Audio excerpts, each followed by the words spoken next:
Hello everyone and welcome back to my channel. This is another installment of reading you an excerpt of my favorite book to convince you to read it. So first, a little bit of housekeeping. If you guys have been following the posts on my YouTube here, the community posts, or even the past few videos, you'll know that I am currently working on a big video that's like an in-depth talk about the fairy tale romances by Hannah Sandvig. I am still very much working on that. It's just taking a while.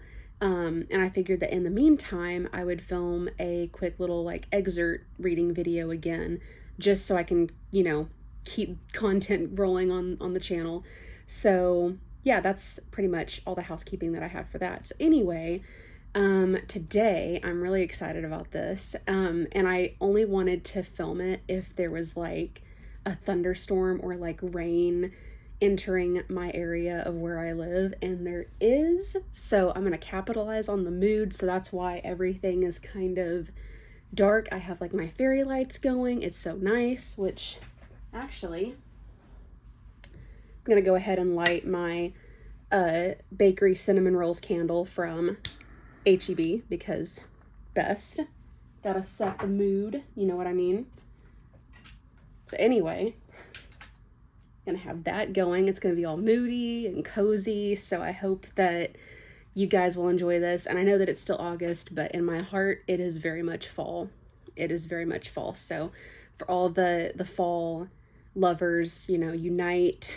We're almost there. We're supposed to be getting kind of a cold front, or at least a cool front here in Texas, so I'm excited. So anyway, without further ado, the book that I will be reading an excerpt of to you guys today is The Betrayal of Eden by Erin Phillips. I love this book so much. I ordered this from her. It's the hardcover, and it even came with these cute little which actually I did an unboxing video for this, so I would say go and watch that. I'm going to link it down below, but it had all these fun goodies, including these little corner protector thingies. So yeah, and I just love how she made it look like a old book. Oh, excuse me. Also, you may be curious as to why I'm kind of like dressed up a little bit. I kind of got like I guess you guys can't really see it, but I kind of got like, at least the top half of me, I was like, I gotta wear something that's kind of like aesthetic and like somewhat dark academia or whatever, because this is very dark academia like vibes, and I was like, I just gotta get into the mood. So dressing a little bit kind of like the main character of Eden, or at least how I imagine she dressed, sort of. I don't know. I don't even know if it's really, but I was just like, this fits the mood. It fits the vibe. So, it'll help me get into character.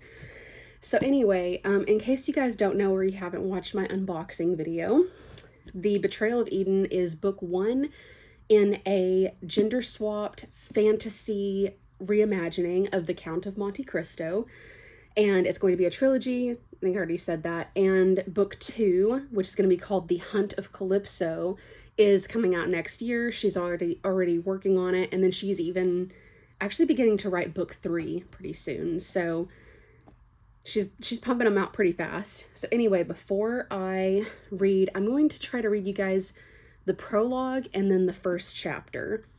But first, I'm going to read you the blurb like I usually do. So here we go. Also, it's a little bit hard to breathe in this because I didn't cinch it that tight, but it's a little, just a little tight. I'm on the precipice of a cliff, one light breeze away from falling off. At 16, Eden 14 sees nothing but a bright future ahead of her. With a valuable promotion on the horizon, she is granted a coveted spot as a debutante alongside her wealthy friend, Fallon Riviera. An important step in escaping the sordid South bout and securing a future with her beau, Miles Talifer, the son of a powerful representative. But the happily ever after of Eden's fairy tale rise will be more dangerous than she realizes. Hunter Calder, an indentured servant in the Riviera household, is far too familiar with the family's schemes. Forced to pay off his father's debt, he discovers a dark secret about the mysterious grimoires Cartier City uses to maintain order. However, revealing the truth might not provide the freedom he seeks. As Eden becomes overwhelmed with the requirements of high society, her rivals uncover the means to her undoing. Just as grimoire magic works in ripples, so the ruin of Eden 14 will be the catalyst for bringing Cartier City to its knees. Filled with suspenseful mystery, shattered dreams, and dire consequences, the first book in this sweeping reimagining of Alexander Dumas' masterpiece, The Count of Monte Cristo, invites you into the resplendent world of Cartier City and will make you question everything you know about happy endings. So if that doesn't make you want to read it, I don't know what else will, but I'm going to read you the prologue in the first chapter. Also, another quick fun thing about this is it's a dual POV, so it's going to be from Eden and Hunter's point of view. They're two of the main characters. And also, since Alexander Dumas' story is, he was a Frenchman, and obviously takes, there's a lot of French and everything in that, and it was originally published in French. There's a lot of like French words and terms used in this book. Like, it's very much based off of France, but in like a fantasy world. So I already looked through chapter 1 to see if there was any hard French words that I would have to pronounce, and there's a couple, and I made sure that I could pronounce them. At least I hope I can. Hopefully I can remember. So if there's any French people watching, or people who know French really well or who took French, I apologize. I apologize to the French in general. I am descended from French, but I don't really know French, so I'm really sorry ahead of time for any accents or accidental mispronunciations. So anyway, also, I would like to read the dedication because I love it. It warms my heart. For the ones who were taken from us too soon, I can't wait to hear you sing again. I don't know why, but that makes me think of the song Till I Hear You Sing Again from Love Never Dies. I don't know why, but it makes me think of that song. Amazing song. Strange musical that it came from. Anyway, here we go. Here is the prologue to The Betrayal of Eden. And also, this is the only thing besides the epilogue that is done in the third person.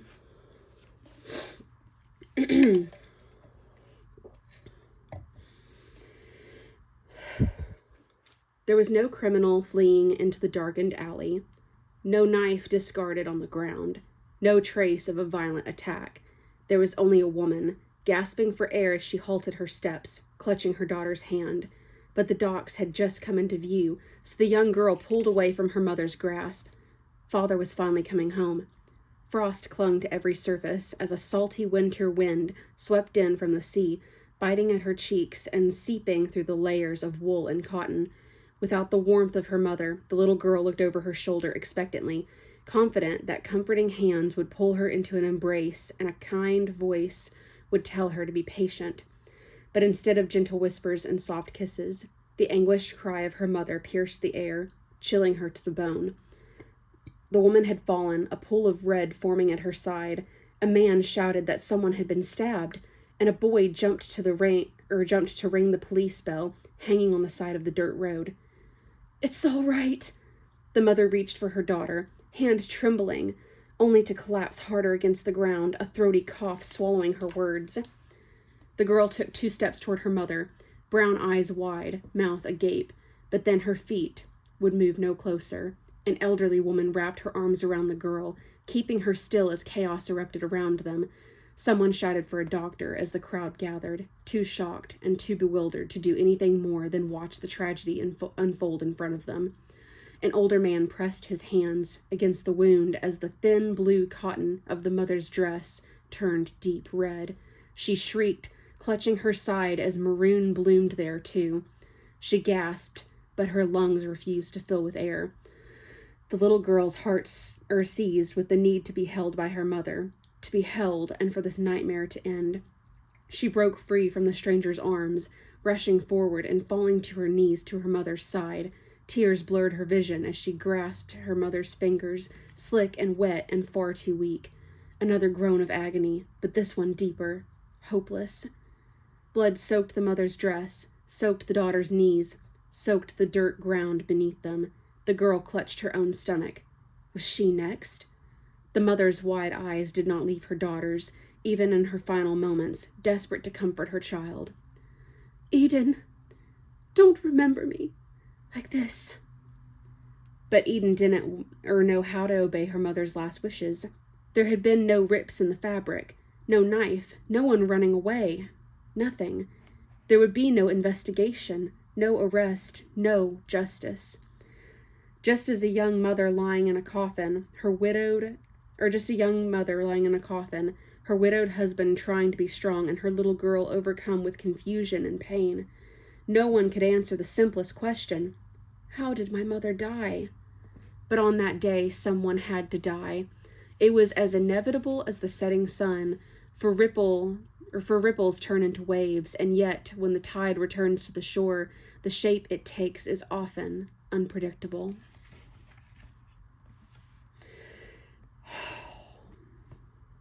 You already feeling the pain? Just wait. All right, here we go. Chapter 1. Snitching Without a Sound. Eden 14, April 6, Cartier, Royal Academy, Cartier. Cour? I don't know how to pronounce that, but we're just going to move on. We're going to move past the French words that we can't pronounce. Don't worry, I also looked up beforehand what the French words mean, so if I'm not confident in pronouncing them, I can tell you at least what they mean, so you know what's meant to be said there. So, anyway. All right, chapter 1.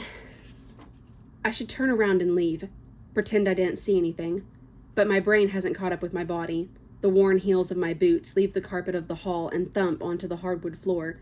Gerard looks up, his dark eyes narrow and alert as he shoves something into his pocket. No one should be in this classroom, much less rifling around in Madame Morel's desk. I strain to keep my gaze fixed on his face, hoping he can't tell that I saw his sleight of hand.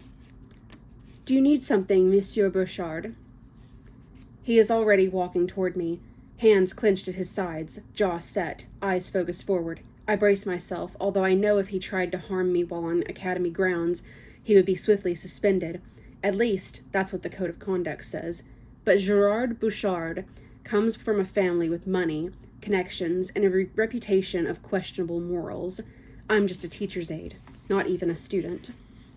Who's to say which side the headmaster would take?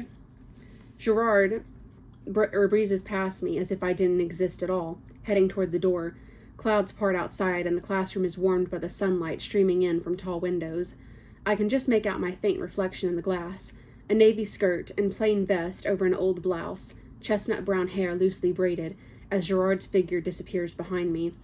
Dark wooden walls decorated with carved crown molding brighten under the glow. Tables with high-backed chairs face a clean chalkboard, framed by bookshelves full of thick, leather-bound volumes. I spot my satchel, shoved in the corner, right where I forgot it. But I don't move to retrieve it just yet, my mind still replaying what just happened as my heart hammers in my chest. Should I tell Madame Morel what I just saw? Gerard may have ignored me for now, but that doesn't mean he will just sit by if I report him. I saw Samuel Pelletier's black eye and stitched lip after he snitched on Gerard for sneaking alcohol into an academy event last winter, and the Pelletier family owns the most popular theater in the royal quarter. I'm nobody. I have nothing, and yet there's plenty that Gerard Bouchard could take from me. Maybe I'm overreacting. The classroom door closes with a thud, sending a shock down my spine.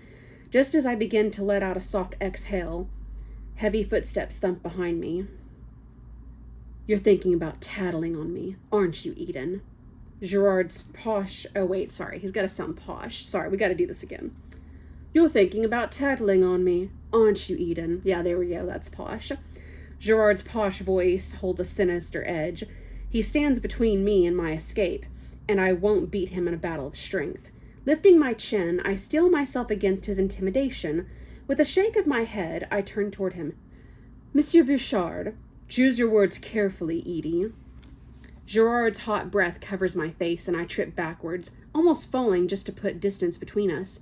He loosens his tie and runs a hand over his slicked back chocolate brown hair, the sleeves of his blazer pushed up to his elbows. His female classmates call him handsome, roguish, debonair, but as he stalks toward me, I only see the darkness in his midnight blue eyes. And don't even think about lying. My lip quivers, fear and courage fighting for dominance in my heart. For a girl of my status, doing the right thing often comes with a higher cost than reward. Am I really willing to put everything I've worked so hard for in jeopardy by opposing Gerard Bouchard? I don't think I don't think Miles would appreciate you threatening his what? Gerard laughs and my mouth clamps closed. I know what you are. A pet. A stray cat Miles and Fallon dote on. A little better than a finette.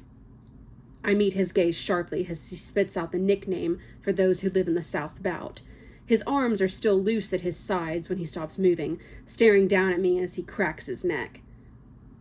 What's it going to take to make sure you keep your mouth shut? My blood runs cold, his words ringing in my ears and weakening my resolve. He grabs my shoulder with lightning reflexes, holding me firmly in place, squeezing so I won't look away. I swallow hard, the last of my dignity, begging me not to give in and grovel.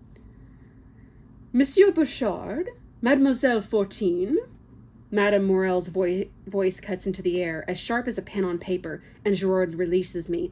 The middle-aged woman stands tall, her dark brown hair graying early and twisted into a tight bun that matches her pinched expression. Her brown eyes are sharp against her olive skin. She glances at me, then back at Gerard, and it's enough for her to assess the situation. I'll see you in Headmaster Perrault's office, Monsieur Bouchard. Madame Morel, out of all the teachers at the Cartier Royal Academy, is the least lenient towards students, especially ones with grades below average and a penchant for talking back. If anyone was open to hearing both sides, it would be her, and she isn't easily deceived. Gerard works his jaw, puffing out his chest. On what president? He asks, a phrase he likely learned from his father, who runs a successful imports business known for finding loopholes. It's certainly unnecessary to bother the headmaster with your petty complaints. I didn't do anything wrong. Right, Edie? He scowls at me as I cross my arms, looking down to avoid his gaze. Eden? Madame Morel repeats my name, shifting my attention. Why are you both in here after the bell? My lips drift apart, but no words come out. I wish I could rewind time. If only I hadn't forgotten my knapsack in the first place. I wouldn't have to risk Gerard's wrath or Madame Morel's disapproval. There she is. Oh, oh, crap. C'est tigondu? I think that's how you say it. I don't know. Basically, the French word that this girl is saying is, it's all good. Or, we all agree, is essentially what she's saying. Oh, there she is. Oh, wait, yeah. Oh, it's all good. Yeah, that's what she's saying in French. I'm so sorry. I'm so sorry, French people. I don't want to be late again. 3 students appear in the doorway, entering cautiously when they see the standoff taking place. Gerard practically crumbles at their arrival, although his rage still boils as his face burns red. Fallon Riviera leads the trio, my closest friend since we were babies, although I've often doubted the truth of that title over the years. We grew up side by side, but when my mother, her nursemaid, passed, Fallon's parents saw fit to make the distinction between our statuses more apparent. However, they tolerate Fallon keeping me in her company, their version of charity, I suspect. While my aide's attire is a combination of hand-me-downs that I hand-wash sparingly since I have scarce replacements, Fallon's school uniform is one of 7, perfectly tailored and freshly laundered each night, with a puff of perfume each morning. Her strawberry blonde hair is embellished with a jeweled comb, her pale skin soft and dewy, a turquoise pendant peeking out from her lace collar. She was clearly raised with a silver spoon, making my own inferior birth all the more obvious. Still, she has the decency to feign naivete when anyone points out the differences between us. Behind her is Vivienne Urbain, the daughter of a magistrate, although one would never guess she comes from such intellect. Even now, she is more focused on her nails and how her coiled black hair lays against her blazer than the obvious tension in the room. Not that she is oblivious, Her blue eyes are sharp in contrast to his oh my god, sorry, I'm reading too fast. Her blue eyes are sharp in contrast to her dark skin. Vivian is always listening, ready to scoop up fresh gossip into her teapot and spill it when it will benefit her most. Oh, spilling the tea. And pushing to the front is Miles Taillefer, his hazel eyes glinting with concern as his gaze moves from Gerard to me. He is more like a prince than a mere student, with his tie straight, his blazer buttoned, and his wavy black hair freshly cut and combed to the side, the picture of sophistication and prestige. He stands taller than most of his classmates, with perfect posture and a commanding presence, like my very own knight in shining armor. At the appearance of an audience, Madame Morel sighs and goes to the line of cords anchored on the wall behind her desk. Madame Morel? Madame Morel? Gerard's plea is rough, without any inclination of remorse, as the teacher pulls the last cord labeled Headmaster. What's going on here? Miles asks, quickly coming to my side and brushing his fingertips down my arm. Is everything all right? I'm fine, truly. I take his hand in my own and give it a squeeze. His frown tugs toward a smile, his eyes searching mine for the truth. The dashing hero act is nauseating, Miles, Gerard snorts, stepping away from us, although Vivian and Fallon block his easy escape through the door. What's that? Vivian doesn't wait for an answer as her hand darts out, pulling the crumpled up paper from the pocket of Gerard's blazer. That's none of your business, Viv. He tries to snatch it from her, but the paper only tears in two. If you would, Madame Morel holds her hand out. Vivian obediently gives her the remaining scrap, then turns to Fallon. Do you think he was trying to convince Eden, Sweetie Edie, to help him cheat? She doesn't even attempt whispering. Are we staying for the show, or ditching Eden so you don't miss your fitting, Fallon? Fallon glances at Vivian, then at me. She drops her gaze to Miles's hand holding mine, twisting her lips in thought. It won't be as fun without all of us there.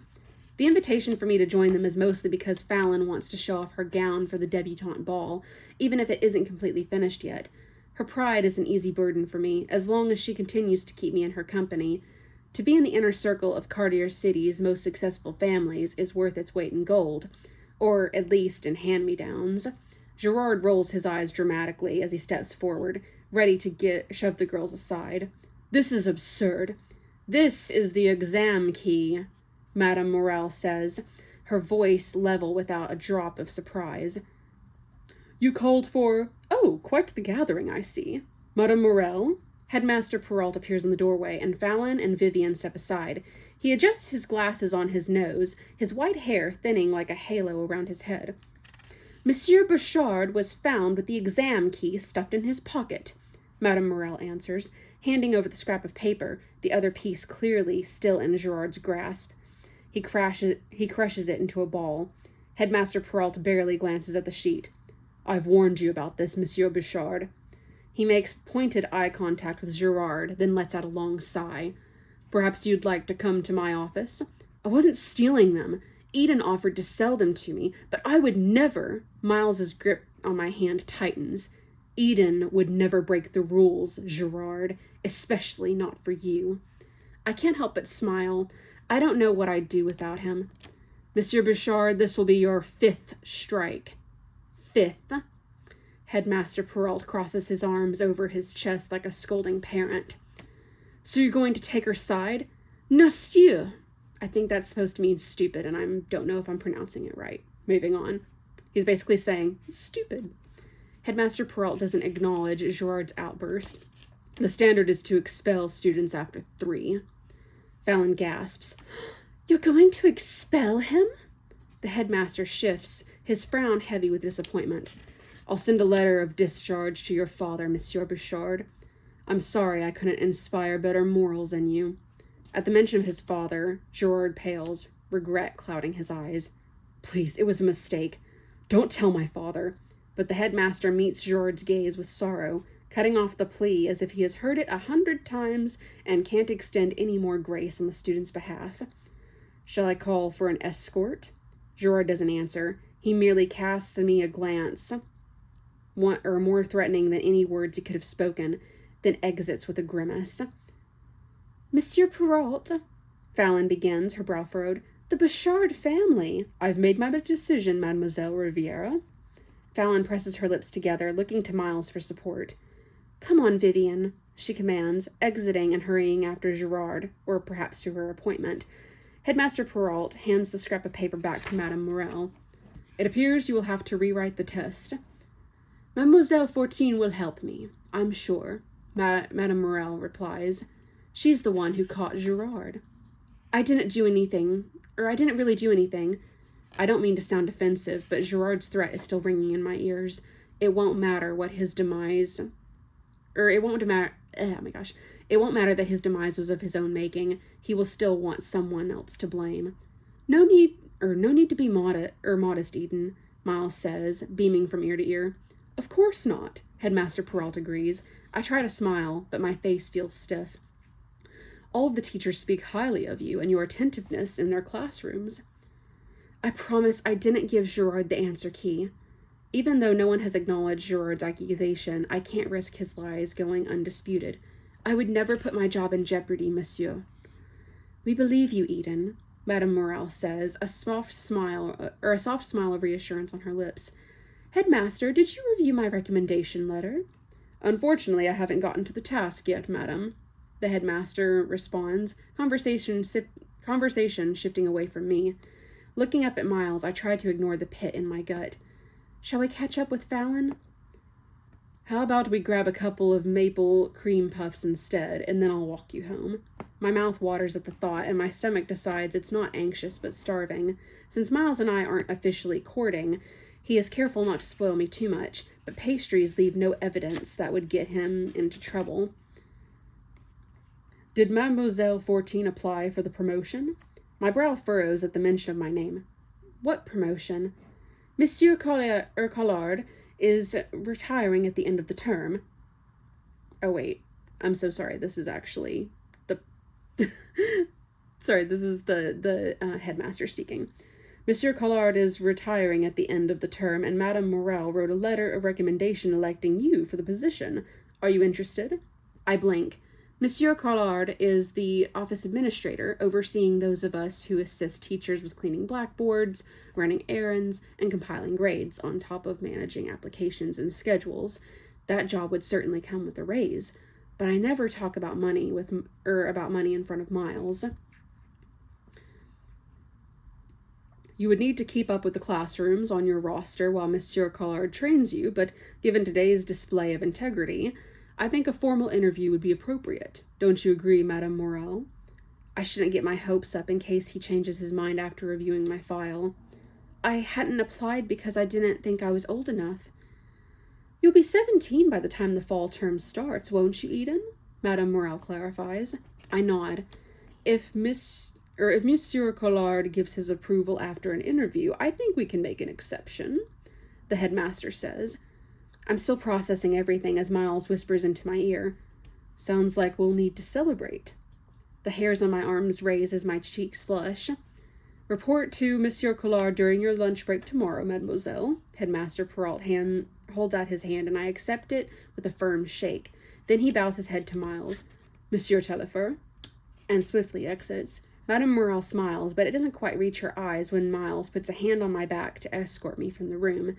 As soon as all the teachers are out of sight, he sweeps me up in his arms for a congratulatory kiss, demanding we don't just get cream puffs, but macarons as well. Whatever blame Gerard puts on me for his expulsion, he'd never risk the wrath of Miles or his mother, Representative Claudia Tellifer. So when Miles's lips meet mine, I remind myself that I am safe. With him, I am safe. That is the end of chapter 1. I'm sorry about not remembering how to properly pronounce the French. Sorry about that, but at least I remembered what the meanings were. So anyway, hopefully this will, this will make you guys curious enough to want to read Betrayal of Eden. The way to get this book is you can order it, I think, from Amazon or pretty much any retailer, or you can order it directly from Erin Phillips, which is what I highly recommend because she always includes fun little goodies. Like, I got this bookmark and like a bunch of other stuff, which again, go and watch my unboxing video so that way you can see that and you'll know like, ooh, this is what I can get. And I think she does different goodies with like different books as well that she sells. So not just with Betrayal of Eden, but any of her other books. So, yeah, I'm going to include the links to like my socials and stuff down below, as well as Erin Phillips, so you can get yourself a copy of the Betrayal of Eden. Yeah, and just thank you guys so much for your support and for watching, and I hope you enjoyed this. I'm still learning how to read and talk in front of the camera, and I know that I mess up sometimes, but that just goes to show you guys that I'm doing this all in one go. So yeah, thank you again so much for humoring me and for the support of this channel. So anyway, I hope you guys have a nice cozy day whenever you're watching this, and enjoy, and I love you guys. God bless. Goodbye. Bye.